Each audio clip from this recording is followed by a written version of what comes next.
اعوذ باللہ من الشیطان الرجیم بسم اللہ الرحمن الرحیم الحمد للہ الذی نور قلوب العارفین بنور معرفتہ واثبت فؤاد انبیائہ واولیائہ بقصص الانبیاء والمرسلین وأكمل إيمان المسلمين والمؤمنين بولاية علي أمير المؤمنين عليه السلام.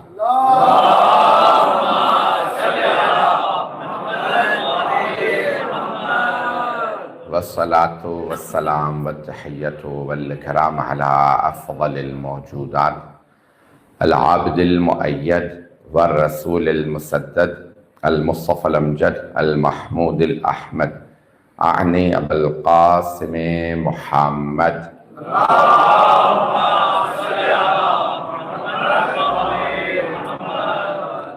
وعلى روحه ونفسه وصهره ووسيه سيد الأتقياء والأصفياء مولى الموالي إمام المتقين علي بن أبي طالب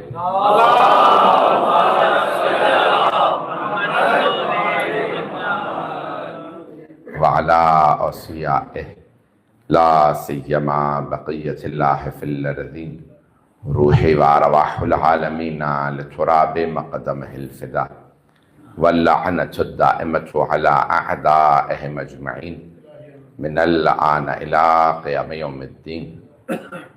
أما بعد فقد قال الله الحكيم في كتابه الكريم بسم الله الرحمن الرحيم وَلَقَدْ كَتَبْنَا فِي الزَّبُورِ مِنْ بَعْدِ الذِّكْرِ أَنَّ الْأَرْضَ يَرِثُهَا عِبَادِيَ الصَّالِحُونَ صدق اللہ العلی العظیم. صلوات.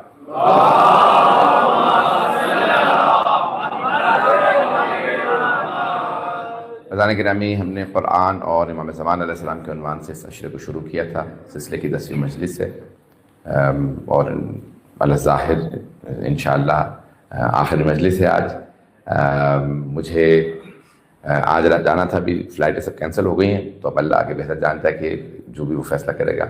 آپ کو میری آواز اور چہرے سے اندازہ ہو گیا ہوگا کہ میں سویا نہیں ہوں. ویسے تو رات میں بالکل ہی نہیں سو رہا تھا. آج کل دن میں آرام مل جاتا تھا، پھر یہ جنگ شروع ہو گئی تو سارا دن نیوز اور اس کو پڑھنے میں گزر گیا. پروردگار ایران کو فتح و نصرت نصیب فرمائے. اور بہرحال ساری دنیا کی دعائیں ہیں اور تائید امام زمان علیہ السلام ہے. امام علیہ السلام کا خود فرمان ہے کہ تم جیسے بھی ہو گنہگار بھی رہو کیونکہ ہمارے ہو، تو ہم مسلسل تمہاری مدد کرتے رہیں گے. تو عزیزان گرامی، بہرحال اب یہ آپ جانتے ہیں کویت کے سیاسی حالات متحمل نہیں ہیں مجھ جیسے آدمی کے سیاسی تجزیوں کو برداشت کرنے کے. میرے تجزیے بہت زیادہ اوپن ہوتے ہیں، اس لیے میں کوئی ایسا تجزیہ نہیں کروں گا. میرے آن لائن پوڈ کاسٹ وغیرہ موجود ہیں، یہ ساری باتیں میں پہلے کہہ چکا تھا. انشاءاللہ تعالی فتح ہماری ہے، تو انشاءاللہ اس پہ پریشان ہونے کی بات نہیں ہے. اور حالات جو بھی ہوں، ہم میدان کربلا والے ہیں، ہم میدان خیبر والے ہیں. مرحب وقت کو معلوم نہیں ہے شاید. مرحب یہودی تھا، شاید آپ کے ذہنوں میں اس وقت روزے کی وجہ سے یہ بات نہ آئے. تو مرحب وقت کو معلوم نہیں ہے شاید، آخری حیدر کرار ابھی باقی ہے.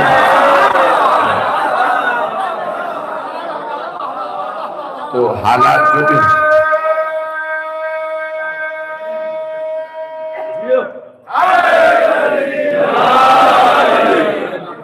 بہرحال ہم لوگ میدان سے کوئی نہ ڈرنے والے ہیں نہ بھاگنے والے ہیں. تو بہرحال اس وقت جو بھی ہے وہ آپ جانتے ہیں کہ میدان میں جتنے بھی افراد ہیں، یہ پہلا ہی دن ہے کہ تمام افراد کو اندازہ ہو گیا ہے کہ ہم نے غلط افراد کو چھیڑ دیا ہے، اور اگر ابھی بھی نہیں ہوا تو ہو جائے. تو عزیزان گرامی، حیدر کرار والے اور ہیں، بھگوڑوں والے اور ہیں.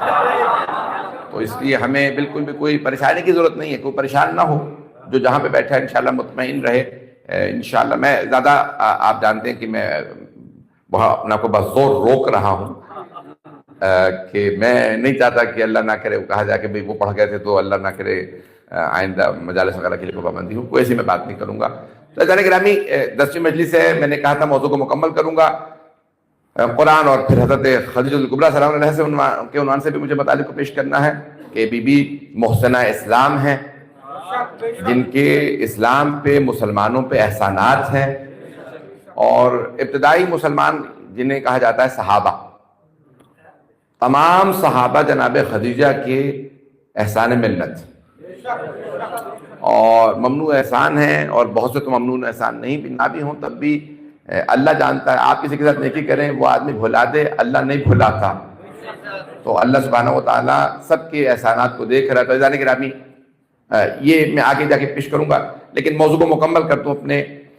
قرآن کریم کی تمام صفات جو اللہ نے بیان کی ہیں کہ قرآن معجزہ ہے، قرآن برہان ہے، قرآن ہدایت ہے، قرآن نور ہے، قرآن زندہ ہے، قرآن معجزہ ہے، قرآن اللہ کا چیلنج ہے، یہ ساری امام زمانہ پہ بھی لاگو ہوتی ہے۔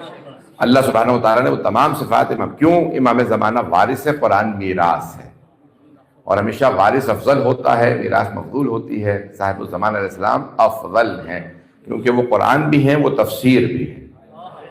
عزیزان گرامی، مجھے زیادہ تفصیل میں نہیں جانا، اللہ نے قرآن میں اصول دیا ہے۔ سورہ رحمان، جب بھی آپ جنت کا نظارہ پڑھنا چاہیں سورہ رحمان کی تلاوت کر لیں، اور جب جنت کی بات آتی ہے تو مومن کے وطن کی بات آتی ہے، تو مومن کو خوش ہونا چاہیے۔ یہ شہید اصغر کا جملہ، وہ کہتے ہیں کہ جب بھی جنت کی بات آئے نا تو مومن کو بہت، کیوں؟ اس کے گھر کی بات آئی ہے، اس کے وطن کی بات آئی ہے۔ جب وطن کی بات آتی ہے تو انسان، اس کا دل خوش ہوتا ہے۔ ایک اور جملہ مولا کائنات کا بھی سن لیجئے کہ مولا کائنات فرماتے ہیں کہ جو کچھ کسی کی چیز کے متعلق سنو، کسی منظر سے متعلق، کسی جگہ سے متعلق سنو کہ وہ ایسا ہے، جب جا کے دیکھو گے تو جتنی تعریفیں سنی ہوں گی تو اس سے زیادہ نہیں ہوگا۔ توجہ، تو انسان جتنا بھی لوگ ڈسکرائب کرتے ہیں تعریفیں کرتے ہیں، آپ سوئٹزرلینڈ جا کے تو دیکھیے کہ ہاں تعریفیں بہت سنی تھی لیکن زیادہ تعریفیں کر دی گئی، پتہ نہیں مطلب ہے یا نہیں۔ مولا کائنات فرماتے ہیں جو کچھ تمام انبیاء نے بیان کیا ہے جنت سے متعلق وہ کم ہے، جنت اس سے زیادہ۔ اگر یہ میرے جملے پہنچ جائیں، مولا کائنات فرماتے تھے کہ بھئی یہ نہیں، دیکھیے جو جنت سے آئے ہیں وہی بتا سکتے ہیں جنت کیسی ہے۔ مولا فرماتے ہیں حتیٰ جو اللہ نے قرآن میں بیان فرمایا اللہ نے کم بیان کیا، جنت اللہ نے اس سے زیادہ خوبصورت بنائی ہے۔ خداوند نے متعلق جنت کو ایسا بنایا جو ایک دفعہ دیکھے گا، جب صرف دیکھ لے گا مبہوت ہو جائے گا اور کہے گا پروردگارہ جنت فردوس میں جگہ دے۔ جنت کی بھی درجات ہے، سب سے آخری درجہ جنت جو انبیاء ائمہ علیہ السلام کے لیے، 14 معصومین کے لیے، تو ہر آدمی کہے گا مجھے وہاں پہ جگہ دے، لیکن پھر اس کے بعد اللہ جہنم دکھائے گا تو ہر آدمی کہے گا پروردگارہ جنت کے کسی کونے میں بھی جگہ دے، کیونکہ جہنم کو دیکھنے کے بعد بڑے بڑے افراد پھر خوفزدہ ہو جائیں گے۔ تو عزیزان گرامی، مجھے اب یہ پیش نہیں کرنا، لیکن جو پیش کرنا یہ تو اتفاقاً میرے ذہن میں بات آ گئی تو میں نے پیش کر دی ہے۔ تو سب سے جو اہم بات ہے، قرآن کریم میں جتنی صفات بیان کی ہیں، سورہ رحمان اس کا خلاصہ جنت کا خلاصہ ہے کہ اللہ نے جنت کا پورا منظر جو کھینچا ہے وہ سورہ رحمان کے اندر، اسی لیے قرآن کی دلہن کہا جاتا ہے سورہ رحمان۔ پتہ نہیں لوگ پہنچ رہے ہیں یا نہیں پہنچ رہے ہیں، تو اس کو بہت، یعنی سورہ کے اندر بے انتہا اللہ نے جنت کے، قرآن جنت کے، غلمان کے، جنت کے باغات کے، جنت کے نہروں کے، سارے اس کے اندر منظر کو کھینچا ہے۔ پھر اللہ فرماتا ہے ہل جزاء الاحسان الا الاحسان، کیا احسان کا بدلہ سوائے احسان کے اور کچھ ہو سکتا ہے؟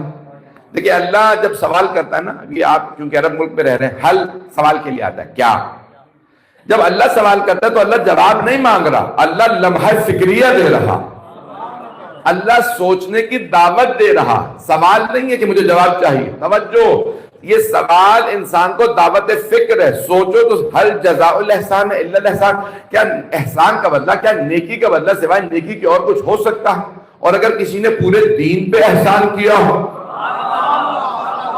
دیکھیں دو ہی تو محسن اسلام ہیں، رسول خدا کے دین کے دو سب سے بڑے محسن ہیں، ایک حضرت ابو طالب، دوسری بی بی حضرت خدیجہ۔ ان دونوں نے بے انتہا احسانات کیے ہیں دین پہ، اب ہر مسلمان مقروض ہے جناب خدیجہ اور جناب ابو طالب کا۔ عزیزان گرامی، اب بی بی کا لقب ہے ملکۃ العرب، اب میں کیونکہ جلدی پیش کروں گا، ملکۃ ملکہ نہیں ہے، ملکہ بھی عربی کا، ملک بادشاہ کو کہا جاتا ہے، ملکہ ملکہ اردو میں بھی ملکہ ہی کہتے ہیں، تو لیکن بی بی کا لقب ہے ملکۃ العرب۔ توجہ، یعنی ملکہ نہیں تھی لیکن اتنی دولت تھی کہ جیسے ملکہ کی دولت ہو. اگر میرے جملے پہنچ جائیں تو ملکۃ العرب ہے، بے انتہا بی بی کے پاس دولت. البتہ میں ایک اور بات بھی کہہ دوں، ایسا نہیں کہ صرف بی بی کے پاس دولت تھی، بی بی کے پاس سب سے زیادہ دولت تھی. میں ایک جملہ کہنے لگا ہوں تبرک کا بہت معذرت کے ساتھ، مجھے معلوم ہے شیعہ سنی سب بچے یہاں اور مسلسل مومنین اور سب میرے مسلمان بھائی آ رہے ہیں، لیکن سن لیجیے گا اس کو غور سے.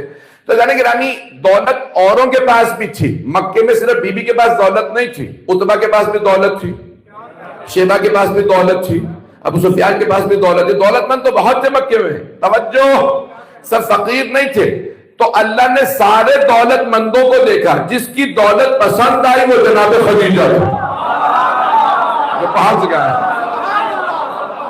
جو پہنچ رہے ہیں جناب خدیجہ. ایک جملہ کہنے لگا چلے، اور شاید اس سے آپ لوگ زیادہ متوجہ ہو جائیں. قرآن کریم میں کثرتیں بیان کی گئی ہیں دو سوروں کے اندر. ایک ہے سورۃ تکاثر، الہاکم التکاثر، ہلاک کر دیا تمہیں کثرت نے. تو کثرت دولت کی ہوتی ہے، قبیلے کی ہوتی ہے، عہدے کی کثرت، بعض اوقات انسان کے پاس بہت سی اور کثرتیں ہیں، شہرت کی کثرت ہے بہت زیادہ. یہ سب چیزیں ابنڈنس انگریزی میں کہا جاتا ہے کثرت، اسے تکاثر کہا گیا. لیکن اللہ فرما رہا ہے الہاکم التکاثر، تمہیں کثرت نے ہلاک کر دیا. ہلاک ہونے والے تو جانتے ہیں، بہت سے لوگ کہہ کہ یہ نہ ہوتے تو ہم ہلاک ہو جاتے ہیں. جو لوگ پہنچ رہے ہیں تو ذرا گرامی، ایک ہے تکاثر والی، الہاکم التکاثر حتی زرتم المقابر، اور دوسری کثرت اللہ نے پیش کی ہے سورہ کوثر میں. تو اب کثرتیں دو طرح کی ہیں، تکاثر والی اور کوثر والی. سارے مکے والوں کی دولت تکاثر والی تھی، جناب خدیجہ کی دولت کوثر والی تھی. پہنچ گئے آپ، جو پہنچ گئے آپ پہ سلام، تھوڑی سی توجہ. جو پہنچ رہے ہیں اجان گرامی، مکے میں سردار تو بہت تھے، ہر قبیلے کا سردار تھا، ہر قبیلے کا سردار تھا. اللہ نے سارے سرداروں کو دیکھا، اللہ کو سردار پسند آئے تو حضرت ابو طالب. باقی سارے سردار تکاثر والے تھے، حضرت ابو طالب کی سرداری کوثر والی تھی. اب پتہ چلا تکاثر والے اور ہیں، کوثر والے اور ہیں. بھائی مجمع کی توجہ ہے، جو پہنچ رہے ہیں ادارے گرامی میں پیش کر رہا ہوں یہاں پہ. البتہ ایک اور مجھے پیش کرنا تھا، میں پیش کرنا نہیں چاہ رہا تھا، میں ان کا اشارہ میں بس ان دو ہستیوں کو پیش کروں گا. آئیے ذرا ایک چار ہستیوں کو پیش کرنا تھا، اب دو پہ میں اکتفا کر رہا ہوں. تیسری ہستی کا بھی سن لیجیے، وہ ہے مولا کائنات. بھائی کہ یہ میں پہنچا نہیں پایا. دیکھیں جناب خدیجہ نے اپنی دولت سے پیغمبر کی بیکنگ کی، ان کی کہہ لیجیے کہ ہمکاری کی، حمایت کی، دین پہ احسان کیا اپنی دولت سے. جناب ابو طالب نے اپنی سرداری سے، مولا کائنات نے اپنے علم و فکر سے. بھائی مکے میں ایک آدمی مشہور تھا، ہشام نام تھا، اسے سب کہتے تھے ابو الحکم. اور جب اس نے جناب سمیہ کا قتل کیا تو پیغمبر نے کہا یہ ابو الحکم نہیں، یہ ابو جہل ہے. آج اس کے ماننے والے بھی کہتے ہیں ابو جہل. توجہ، ابو الحکم یعنی حکمت کا باپ، دانائی کا باپ. اجانے گرامی جسے توحید ہی سمجھ میں نہ آئے وہ ابو جہل تو ہو سکتا ہے، ابو الحکم نہیں ہو سکتا. جو پہنچ رہے ہیں بھائی پہنچ جائیے خدا میں. تو جسے توحید ہی سمجھ میں نہیں آئے تو میں نے کہا یہ ابو جہل ہے. جو خاتون پہ ہاتھ اٹھائے وہ ابو جہل نہیں ہے. مجمع ابو جہل نے جناب سمیہ کو برچھی ماری، جناب عمار کی والدہ کو، وہ اسلام کی پہلی شہیدہ جناب سمیہ. جب ابو جہل نے جناب سمیہ کو برچھی ماری تو پیغمبر اسلام نے کہا آج سے یہ ابو جہل ہے، جو خاتون پہ ہاتھ اٹھائے وہ ابو جہل. چاہے کلمہ پڑھنے سے پہلے ہاتھ اٹھائے یا کلمہ پڑھنے کے بعد. پہنچ گئے.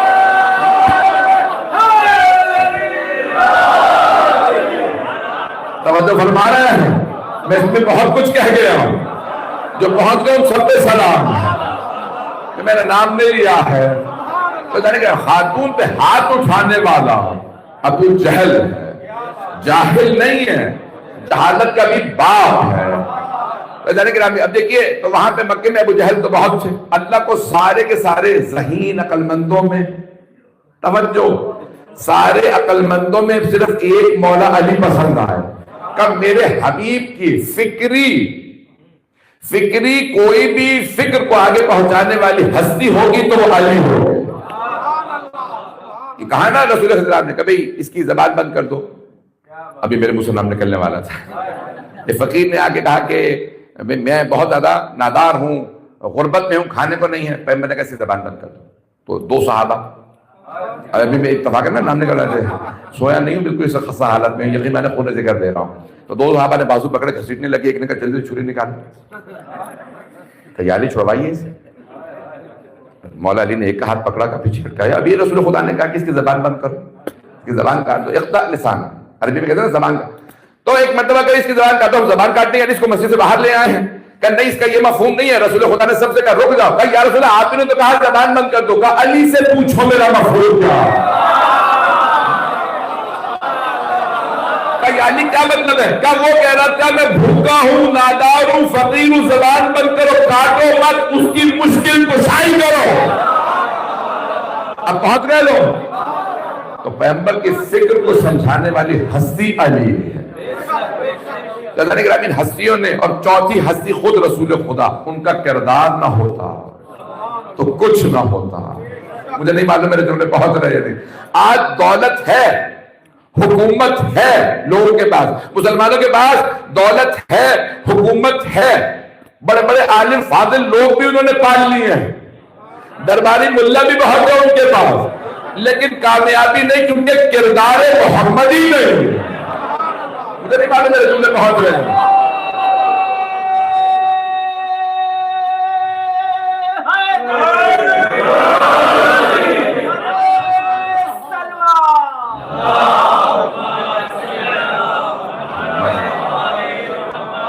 بس سب توجہ فرما رہے ہیں. حضرت گرامی وہ کردار کہاں سے لے کے آئے ہیں.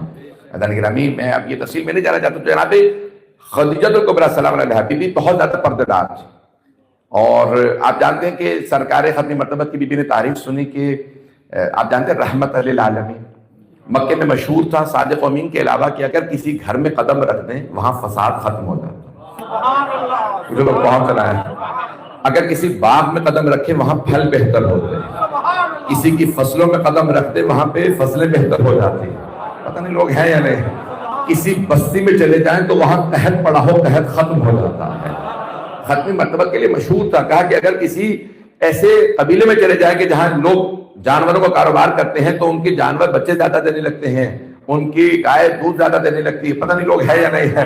تو سب کہتے تھے کہ ایک مرتبہ محمد کو بلا دے. تو اب جناب خدیجہ نے سنا ملکۃ العرب ہے, مال تجارت یمن اور شام بھیجا کرتی تھی.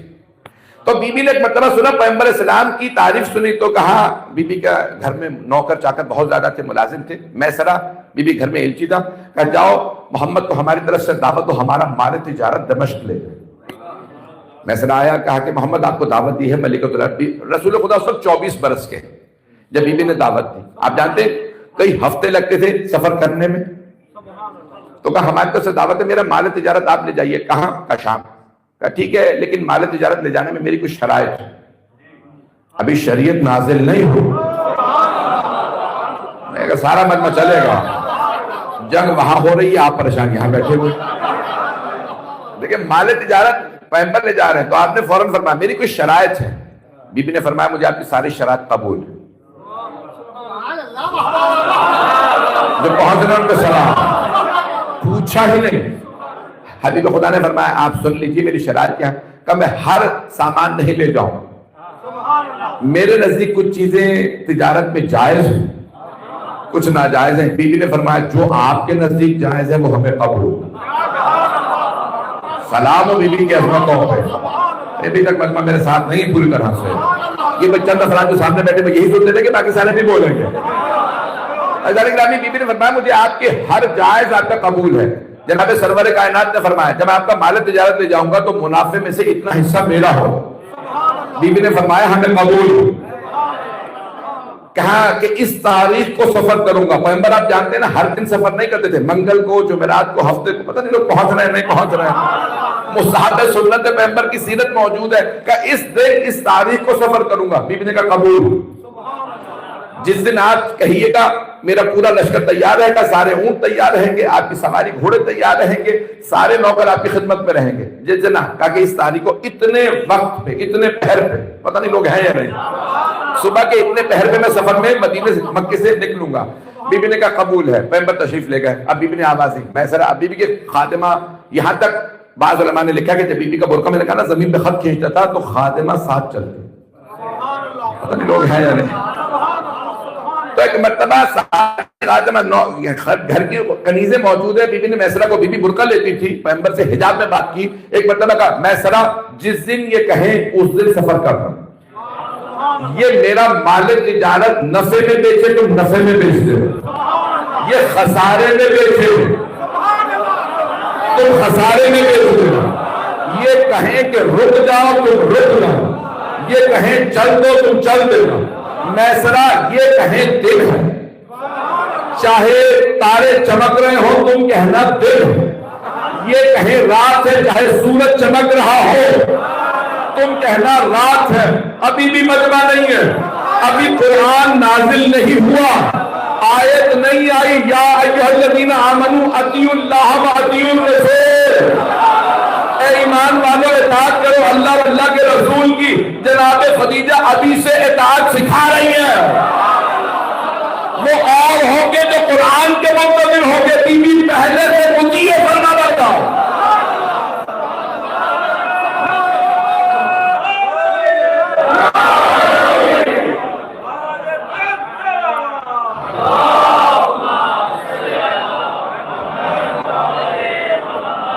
توجہ فرما رہے تھے۔ اب تاریخ میں لکھا یہ ہے کہ جناب خدیجہ کو پوری زندگی کبھی اتنا منافع نہیں ہوا جتنا رسول اسلام کے جانے سے منافع ہوا، اور بیوی نے بس ایک جملہ کہا تھا میسرہ جو کچھ یہ کہیں ویسا کرنا، بس من و ان غلط، عربی کا لفظ ہے من اور ان، من بھی ہے لیکن یہاں من و ان ہے، من آئندہ کیونکہ یہاں سے بڑے بڑے ادبا بیٹھے ہیں اس لیے میں نے تصحیح کی، تو یہ کہتے تھے من و ان، من جو ہے وہ کون کے لیے آتا ہے، تو بس جو کچھ میسرہ من و ان دیکھو مجھے بیان کر دو۔ تو میسرہ نے پوچھا بی بی آپ کیا توقع کر رہی ہیں؟ کہا میسرہ مجھے لگتا ہے یہ کوئی مظہر العجائب ہے، جو لوگ پہنچ رہے ہیں۔ کہا میسرہ تم نہیں سمجھو گے، وہ میسرہ کو بی بی نے گود لیا تھا، پالا تھا، تو خادم تھے لیکن بی بی اپنے غلاموں کو غلام کی طرح سے نہیں رکھتے تھے، جو لوگ پہنچ رہے ہیں۔ شاید یہی سیرت کردار تھا جناب خدیجہ کا، جناب سیدہ نے آگے بڑھایا، کبھی جناب فضہ کو کنیز کہتے ہوئے بلایا، پتہ نہیں لوگ پہنچ رہے ہیں نہیں پہنچ رہے ہیں، اسی لیے کبھی آل محمد نے جناب فضہ کو کنیز نہیں کہا۔ بڑی ذمہ داری سے کہہ رہا ہوں، بڑے اہل علم موجود ہیں، بڑی ذمہ داری سے، خدا کی قسم امام حسن حسین علیہ السلام نے جناب زینب، جناب ام کلثوم نے جناب فضہ کو کبھی کنیز کہہ کے نہیں بولا۔ کیوں؟ ماں کی خادمہ تھی ہمیشہ کا اما فضہ، کبھی کنیز کو کنیز نہیں کہا۔ مجھے جملے پہنچ رہے ہیں۔ تو جناب خدیجہ کبریٰ سلام علیہ نے کہا میسرہ یہ کوئی مظہر رہ جائے، میسرہ تم نہیں سمجھو گے، جو اللہ نے ہمیں بشارت دی تھی مجھے لگتا ہے یہ وہی۔ بس بی بی نے ایک مرتبہ سرور کائنات کی زیارت کی تھی، پتہ نہیں لوگ ہیں یا نہیں، ایک مرتبہ سرور کائنات کی زیارت، بس ایک مرتبہ تو رونق دیکھا تھا، کہا یہ وہی ہیں جن کی اللہ نے ہمیں بشارت دی تھی۔ توجہ، اب میسرہ واپس آئے، بی بی سے آنے کے بعد کہا بی بی جو آپ نے فرمایا تھا یہ ویسے ہی ہیں۔ اب آگے الفاظ کہا بی بی ہم نے زندگی میں ایسا انسان نہیں دیکھا، میں نے وہ معجزات دیکھے ہیں، بلند قامت سے بلند قامت آدمی جب ان کے ساتھ کھڑا ہو تو سر سے لے کے گردن تک چھوٹا نظر آتا، ان کے خالق کو یہ منظور نہیں کوئی ان سے اونچا نظر آئے۔ حق الیقین سے پیش کر رہا ہوں علامہ مجلسی کی بہار، پتہ نہیں لوگ ہیں یا نہیں، بڑے بڑے جنگت شیعہ علماء نے لکھے ہیں 24 معجزات جو جسم مبارک میں تھے، المناقب میں ابن شہراشوب نے لکھا۔ میں بالکل بھی آرام کر کے نہیں آیا، سو کے نہیں آیا، پھر بھی خون جگر دے رہا ہوں۔ کہا کہ بلند قامت سے بلند قامت آدمی سر سے لے کے گردن تک ان سے چھوٹا نظر آتا، تو مجھے کہہ لیتے دیجئے اب اگر پیغمبر کچھ نمازوں کو کاندھوں پہ بٹھا دے،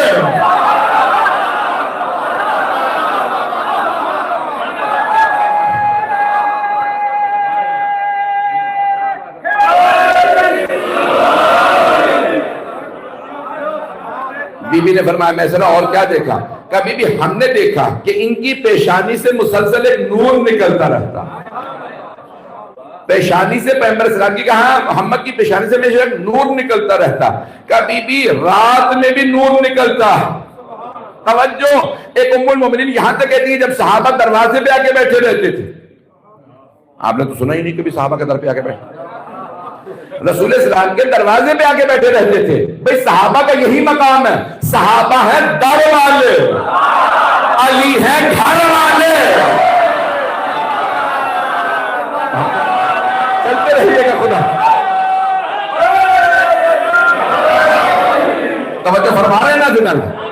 تو اب سارے صحابہ رسول اسلام کے وصال کے بعد دروازے پہ آ کے بیٹھے تھے. کوئی ام المومنین پیغمبر کا کوئی معجزہ سنا دے، پیغمبر کی کوئی حدیث سنا دے. تو ایک ام المومنین نے ایک دن فرمایا، کہا کہ ہم رسول اسلام کا اگر دن میں ہم سوئی دھاگے سے کام کر رہے ہوتے تھے، کوئی کپڑا سی رہے ہیں پرو رہے ہیں، تو اگر سوئی کھو جاتی تھی تو ہم رات کا انتظار کرتے تھے. تو صحابہ نے کہا ام المومنین رات میں تو اور زیادہ تاریکی ہو جاتی ہے، جب دن میں ہی سوئی نہیں ملتی تھی تو آپ رات کا انتظار کیوں کرتے تھے؟ کہا رات میں سرور کائنات گھر آتے تھے. کب وہ سوئی جو دن میں نہیں ملتی تھی وہ پیغمبر کی پیشانی کے نور میں رات کو مل جاتی تھی. او امت کے بیٹو، ملا کی مت ماننا، ماں کی مان لو. ماں نے بتایا پیغمبر نور تھے.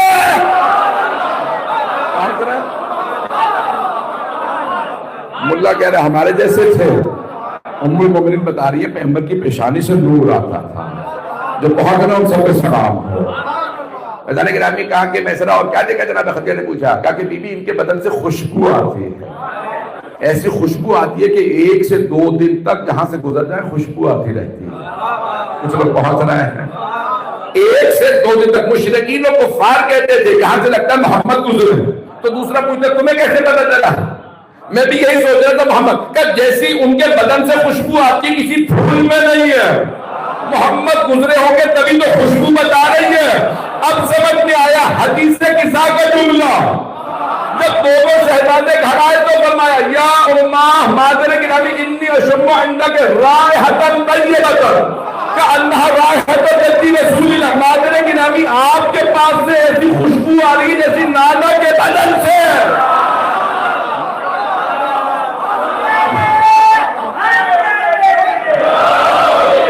بس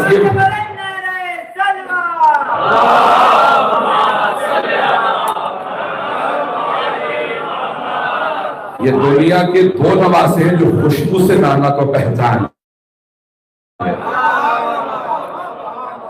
لیکن ابھی بی بی نے پوچھا میسرہ اور کیا دیکھا؟ کہا بی بی اگر راستے میں کہیں پانی کی قلت ہوتی تھی، کنویں میں پانی نہیں ہوتا تھا یا پانی کم ہوتا تھا، تو یہ اپنا لعاب دہن ڈالتے تھے، خشک کنواں پانی سے بھر جاتا تھا.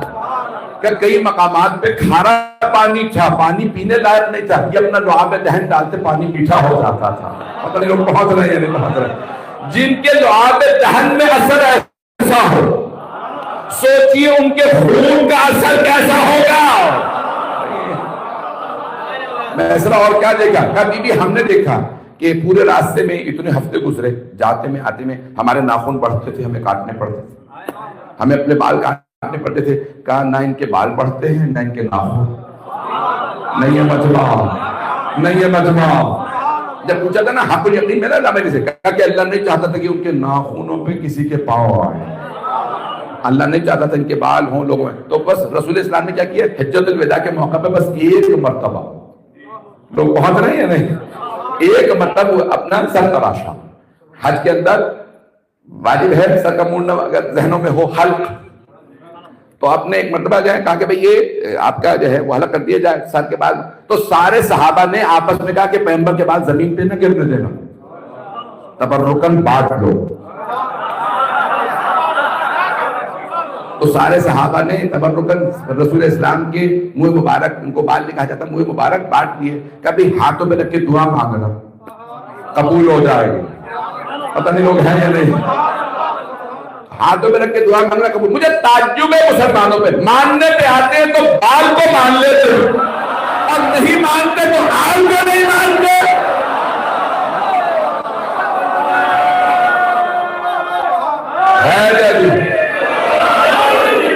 توجہ فرما رہے تھے ذہنی گرامی؟ تو سارے صحابہ نے تبرکن اسی دفعہ کہا میں نے تبرک کے منکروں کو بتا دیجئے، صحابہ تبرک کو مانتے تھے، پہنچ گئے ہیں۔ گرامی تفصیل میں نہیں جا رہا، تو بہت سے معجزات وہاں پہ ذکر کیے گئے ہیں سرور کائنات کے، میں نے شاید یہ پہلے پیش کیا تھا، میں تفصیل میں نہیں جانا چاہتا ہوں، آگے بڑھنا چاہتا ہوں، اگر کہیں مکمل کروں جو بھی کیا میں پڑھنا نہیں چاہ رہا تھا۔ تو گرامی اب یہ یعنی سرور جسد مطہر کے اندر یہ معجزات ہیں، تو یہ سارے معجزات دیکھے، کہا کہ بی بی ہم نے دیکھا کیڑے مکوڑے مکھیاں مچھر ان پہ نہیں بیٹھتے، راستہ اتنے یہاں پہ گندگی ہے، مکھیاں ہمیں تنگ کر رہی ہیں، یہ آپ کے پاس نہیں آتی، تو آپ نے فرمایا میرے چاروں طرف حصار، حشرات مجھے تنگ نہیں کرتے، توجہ نہیں ہے مجمع، یہ مکھیاں مجھے تنگ نہیں کرتی، توجہ، انہیں بھی پتا تھا کہاں بیٹھنا، ابھی بھی مجمع نہیں ہے، حشرات مجھے تنگ نہیں کرتے، ہاتھ جوڑ کے درخواست کر رہا ہوں، یہ کیڑے مکوڑے تنگ نہیں کرتے، اب پتہ چلا معصومین کو سانپ نہیں کاٹتے، پیغمبر کی جگہ آنے والے کو سانپ نہیں کاٹے گا، اور اگر کاٹ جائے کیڑے مکوڑے مجھے نہیں تنگ کرتے۔ تو جانے کے نامی سرور کائنات کے جسد مطابق کہا کہ بی بی پوری دل جو پہنچ رہا سب پہ سلام ہے، کہا قافلہ دیکھ کے بتا دیتا تھا یہ محمد سو رہے ہیں، کہا میسرہ کیسے، کبھی بھی پورا بدن ڈھانپ کے سوتے تھے، پورا بدن ڈھانپ کے، لیکن پھر بھی ان کے بدن سے نور چھن چھن کے نکلتا ہے۔ میں نے اس دن بھی جملہ کہا تھا، اب اگر پیغمبر کو شب ہجرت کسی کو اپنے بستر پہ سلانا ہو تو ایسے کو سلائیں گے جس کے بدن سے ویسا ہی نور نکلتا ہو جیسا پیغمبر کے بدن سے نور نکلتا ہے۔ میں سب بھائی یہاں 24 معجزات، آخری معجزہ سن لیجیے، اس کے بعد میں مکمل کر رہا ہوں۔ کہا کہ بی بی بعض اوقات یہ ریت پہ کچے پہ قدم رکھتے ہیں، نقش نہیں بنتے، اور بعض اوقات چٹانوں پہ قدم رکھتے جاتے ہیں، نقش بنتے جاتے ہیں۔ یہ رسول اسلام صلی اللہ علیہ وسلم کا اہل بیت کا معجزہ ہے کہ جہاں چاہتے تھے وہاں پہ نقش بنتا تھا، جہاں نہیں چاہتے تھے وہاں نقش نہیں بنتا تھا۔ جنہیں قدموں پہ اتنا اختیار ہو انہیں دلوں پہ کتنا اختیار ہوگا۔ میرے اگر جھولے پہنچ جائیں تو کہا جسد مطہر۔ اب یہاں پہ جو میں یقین معنی میں یہ معجزات پڑھنا نہیں چاہ رہا تھا، میں اشارہ کرنا چاہ رہا تھا، یہ آپ لوگوں نے زبردستی پڑھوا لی ہیں۔ تو ابھی بھی نے اپنی قریبی ترین جو آپ کی دوست تھیں، ان کا حضرت نفیسہ خاتون نام تھا، بعد میں انہوں نے کہا کہ نفیسہ محمد کے چچا ابو طالب کی طرف جائیے اور ہماری طرف سے رشتے کا پیغام دے دیجیے۔ حضرت نفیسہ خاتون آئیں جناب ابو طالب کی بارگاہ میں، کہا کہ اے ابو طالب، اے سردار بنی ہاشم، میں اپنی سہیلی اور ملکۃ العرب خدیجہ الکبریٰ کا رشتہ آپ کے بھتیجے محمد کے لیے لے کے آئے۔ ازانی کرام دیکھیں سنت محمدی میں مستحب ہے کہ مرد رشتہ دے اگر جو میں پہنچ جائے۔ خاتون کو اتنی عزت دی گئی ہے اسلام میں، پتہ نہیں لوگ ہیں یا نہیں، کہ مرد رشتہ بھیجے۔ یہاں جناب خدیجہ رسول اسلام کے لیے سارے رشتے خواتین کی خود آئے ہیں۔ جناب خدیجہ کا میں کرنا چاہ رہا ہوں، اس کو سن لیجئے گا، اس سے پہلے میں نتیجہ دوں، آپ نتیجے پہ نہ پہنچ جائیے گا۔ تو اب یہاں جناب خدیجہ نے رشتہ بھیجا، تو جناب ابو طالب نے فرمایا، کہا کہ یہ رشتہ آپ خود میرے بھتیجے کی بارگاہ میں پیش کریں۔ کچھ لوگ پہنچ رہے ہیں، کیوں؟ یہ احمد المختار۔ تو جناب نفیسہ خاتون آئیں، کہا کہ محمد میں خدیجہ الکبریٰ کا رشتہ آپ کے لیے لے کے آئی ہوں، کہا آپ میرے چچا سے بات کی۔ اپنے لوگ ہیں انہوں نے، جناب ابو طالب نے رسول خدا کی طرف بھیجا، جناب رسول خدا نے جناب ابو طالب کی طرف کہا کہ آپ میرے چچا سے، کہا ان کے پاس پہلے جا چکی ہوں، انہیں نے کہا کہ آپ کی طرف آؤ، کہا پھر مجھے چچا سے مشورہ کرنے دیجیے، جس سے رسالت مشورہ کرے وہ حضرت ابو طالب۔ اب آئے جناب ختمی مرتبہ کا، چچا جان آپ کو معلوم ہے کہ خدیجہ الکبریٰ کا رشتہ ہمارے لیے آیا ہے، آپ کا کیا مشورہ؟ کہ بھتیجے جیسا نبیوں کی بیویوں کو ہونا چاہیے، بہت رہے کچھ لوگ، خدیجہ ویسی ہی ہیں، پردہ دار ہیں، پاک دامن ہیں، اور شجرہ ہمارے شجرے سے ملتا، 4 نسلوں پہ شجرہ ایک ہے، پتہ نہیں کچھ پہنچے ہیں یا نہیں پہنچے ہیں. شجرہ پاک ہونا شرط ہے، میں کھل کے نہیں پڑھ سکتا ہوں.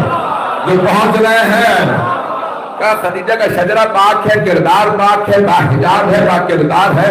کہا بھتیجے محمد میں آپ سے کہوں گا یہ رشتہ قبول کر لیجیے. گرامی جواب سن لیجیے. اب جناب خدیجہ نے پیغمبر کے لیے رشتہ کیوں بھیجا؟ جب آپ کو بشارت تھی تو انتظار کرتی پیغمبر رشتہ بھیجے.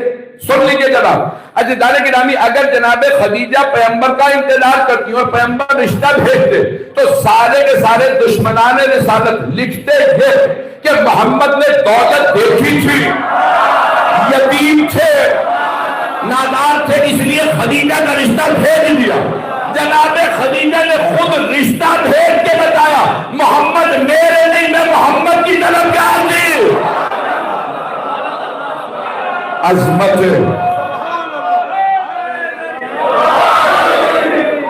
میرے جملے بہت گئے. لیکن امی دولت دیکھ کے حبیب خدا نے رشتہ نہیں بھیجا. خدا گواہ ہے، اگر یہ دھوتے میں بھی بہت سے مطالب ذہن میں لے کے آیا تھا جو میں نہیں پڑھ پایا. لیکن آپ سن لیجیے. میں ایک اور جملہ کہہ دوں یہاں پہ، ائمہ کی جو مائیں ہیں نا وہ سب سے پاک دامن بیویاں، جو سب سے باعظمت بیویاں تھی، اللہ نے ان کا انتخاب کیا اماموں کی ماں بننے. مجھے نہیں معلوم میرے جملے پہنچ رہے ہیں. حضرت فاطمہ بنت اسد سلام اللہ علیہا، حضرت جناب سیدہ سلام اللہ علیہا، حضرت اب دیکھیے گا مائیں. جب اللہ نے دیکھا نا عرب میں کوئی نہیں تو پھر اللہ نے کہا پھر ایران سے شہر والوں کو لے آؤ. افضل و اشرف ترین بیویاں ائمہ کی مائیں. مجھے نہیں معلوم میرا مجمع پہنچ رہا ہے. پھر اس کے بعد دوبارہ ائمہ کی مائیں خاندان اہل بیت سے ہے. پھر اللہ نے دیکھا عرب میں ایران میں کہیں تو پھر اللہ افریقہ کے ملک مراکش سے حضرت سوانہ خاتون کو لایا. مجھے نہیں معلوم لوگ ہیں یا نہیں. پھر عرب ایران افریقہ میں کوئی بھی اتنی افضل نہیں تھی تو اللہ نے کہا میں روم سے نرجس خاتون کو لے آؤں گا. اب جملہ سن لیجئے جس کے لیے میں نے ساری زحمت دی. عزیزان گرامی ائمہ کی مائیں افضل ترین بیویاں تھی. اللہ نے اگر ایک بیوی بھی افضل دیکھی تو اللہ نے کہا نہیں، اس بیوی سے افضل وہ ہے، وہ امام کی ماں بنی. اب سوچئے وہ بیوی جس نے فاطمہ الزہرا کی ماں بننا ہو، ان کی فضیلت کیا ہے؟ پتہ نہیں میرے جملے پہنچے ہیں. فضیلت خاتون جنت. پھر سوچئے ان کی ماں، یہ حضرت خدیجہ کا رتبہ اور مقام ہے. بس میں تمام کر رہا ہوں، سن لیجیے. جناب خدیجہ الکبریٰ سلام علیہا کی فضیلت بہت زیادہ. اب میں وہ سارے جملے نہیں پڑھنا چاہتا جو دشمنوں بی بی کی توہین میں لکھے ہیں کہ بی بی خوبصورت نہیں تھیں، بوڑھی تھیں. میں جملہ کہوں، یہودی اور عیسائی خواتین تک کہتی تھیں کہ ہم نے فاطمہ الزہرا سے خوبصورت دنیا میں بی بی نہیں. مجھے نہیں معلوم میرے جملے پہنچ رہے ہیں. ایک یہودی نے دعوت دی، کہا کہ اے محمد میری بیٹی کی خواہش تھی کہ اگر آپ کی بیٹی میری بیٹی کی شادی میں آ جاتی. خواتین بی بی کو دیکھ کے بے ہوش ہو گئے. کہا لگتا ہے یہ اس دنیا کی نہیں ہے، یہ کہیں اور سے آئے ہیں. مجھے نہیں معلوم میرے جملے پہنچ رہے ہیں نہیں. آپ پہنچ نہیں رہے، میں کہاں پہ لے جانا چاہ رہا ہوں. عزیزان گرامی میری سارے مجمع سے درخواست ہے کہ وہ افراد جو یہ کہتے ہیں نا جناب خدیجہ بوڑھی تھی، بصورت تھی، سمجھ جائیے گا بنی امیہ کے درباری ملاؤں کا زرخرید قلم بول رہا ہے. خوبصورت بیٹیوں کی بصورت ماں نہیں ہوتی.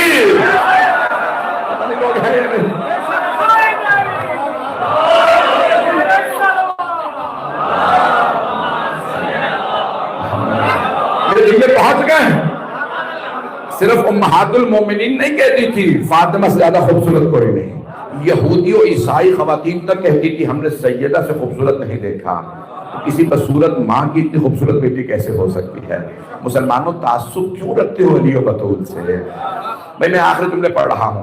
عزیزان گرامی جناب خدیجہ کا رتبہ مقام بہت زیادہ. آخری جملہ سن لیجیے، یہی مسائل کا سمجھ لیجیے گا.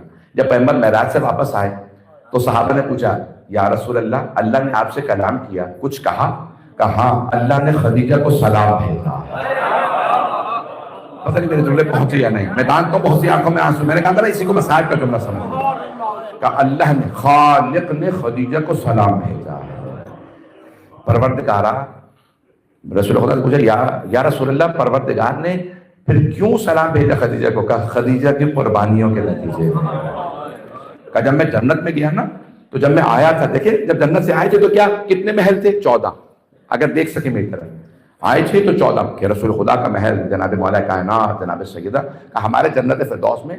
کہا اب جب میں دوبارہ جنت میں گیا، یہ میں اپنے انداز سے پیش کر رہا ہوں ترجمہ، کہ اب جب میں جنت میں گیا تو میں نے جبرائیل سے کہا جبرائیل یہ میرے محل کے ساتھ کس کا محل بنا دیا؟ جب میں آیا تھا تو کسی کا محل نہیں تھا، کہا موتیوں سے محل بنا ہوا تھا۔ کہا یا رسول اللہ، اللہ فرما رہا ہے اللہ نے خدیجہ کے لیے بنایا ہے۔ اتنی قربانیاں خدیجہ نے دی ہیں، دولت قربان کر دی، جس بیوی کو کہتے تھے ملکۃ العرب، کہ جہاں کتنی کنیزیں بیوی کی چادر پر پکڑ کے چلتی ہوں۔ اب میں الفاظ وہ کیسے پڑھوں مصائب کے، کہ جب بیوی کا آخری وقت ہے تو بیوی نے سہارا بنایا جناب سیدہ کو، کہا فاطمہ ذرا بابا سے کہیے مجھے وصیت کرنی ہے۔ 6 برس کی جناب سیدہ، کچھ لوگ پہنچ گئے ہیں، 6 برس کی جناب سیدہ، بابا جان اماں نے بلایا ہے، اماں وصیت کرنا چاہتی ہیں۔ پیغمبر اسلام تشریف، آپ جانتے نا شیخ ابی طالب ہے، میں جب سوچتا ہوں تنہائی میں بھی رونا آتا ہے، آج صبح سے دل جناب خدیجہ کا سوچ سوچ کے تڑپ رہا ہے۔ جانتے ہیں کیا سوچ رہا تھا، کس بات پر رونا آ رہا تھا؟ ملکۃ العرب بغیر کفن کے ہوئے۔ کبھی آپ نے دیکھا کہ اتنی دولت مند بیوی ہو تو بلایا، کہا کہ فاطمہ اپنے بابا سے کہیے میری وصیت سن لے۔ پیغمبر اسلام خود تشریف لائے، خدیجہ کیا بات ہے، کیا وصیت ہے؟ کہا یا رسول اللہ مجھ سے اٹھا نہیں جا رہا، میں کبھی آپ کے سامنے احتراماً ہمیشہ کھڑی ہوتی رہی ہوں، پہنچ گئے ہوں گے۔ اگر دیکھ سکے بھی مولا امیر المومنین نہج البلاغہ میں فرماتے ہیں کہ جناب خدیجہ بہت دولت مند تھی، جناب ابو طالب سردار تھے، انہوں نے غربت نہیں دیکھی تھی، لیکن شیب ابی طالب میں انہوں نے اتنے فاتح کیے کہ کئی مرتبہ پتے کھا کے گزارا کیا۔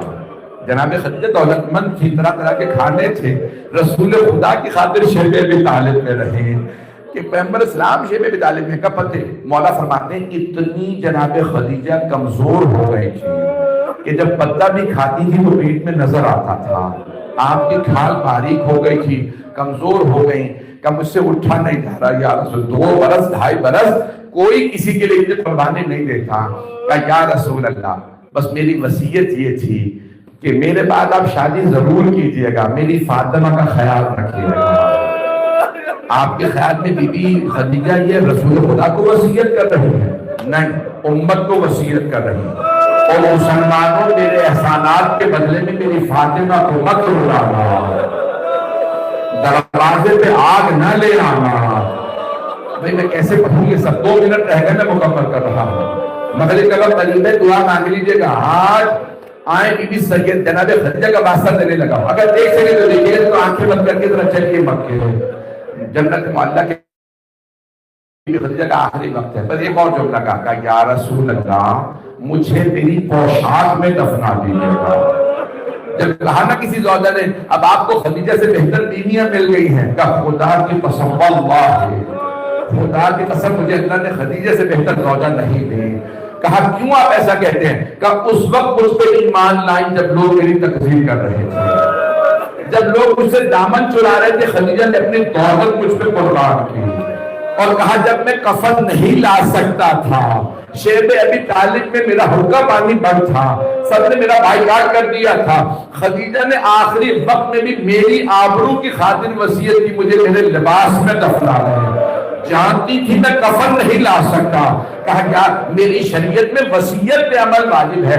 کہا نہیں مجھے کفن نہیں چاہیے، مجھے میرے لباس میں دفنا دیجیے گا، اسی کرتے میں مجھے دفنا دیجیے گا، مجھے کفن نہیں چاہیے، بس میری بیٹی کا خیال رکھیے گا۔ آخری آبائی شاید اذان ہو گئی ہے، آخری جملہ سنیں گے، اذان ہو گئی، اگر دیکھ سکے آخری جملہ ہاتھوں کو بلند کر لیجیے۔ اب اذان کے وقت جملہ کہہ رہا ہوں، جب ایک مرتبہ کہا ہوگا نا میری بیٹی کی علی سے شادی کیجیے گا، تو پیغمبر اسلام نے کہا ہوگا ٹھیک ہے کہ میں آپ کی وصیت پہ عمل کروں گا۔ ایک مرتبہ کہا میری بیٹی کا کیا ہوگا، تو ایک بہت بزرگ کہتے ہیں پیغمبر نے 2 انگلیاں اٹھا کر دیکھ لیجیے فاطمہ کا کیا ہوگا۔ دیکھا جناب خدیجہ رونے لگی، کہا یا رسول اللہ یہ آپ کے منبر پہ علی نہیں ہے، یہ کوئی اور ہے، میری فاطمہ کھڑی ہے۔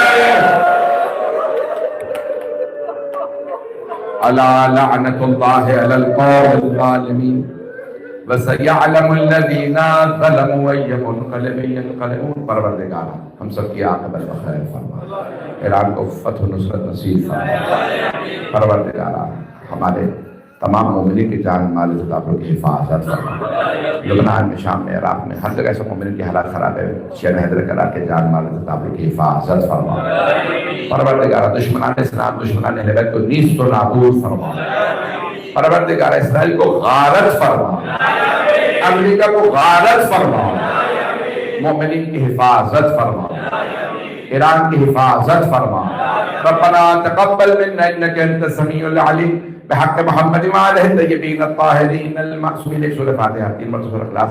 حاضرین کے تمام مرحومین کے لیے، تمام شہداء، خاص طور سے جو آج کے بانی ہیں ان کے تمام مرحومین کے لیے فاتحہ۔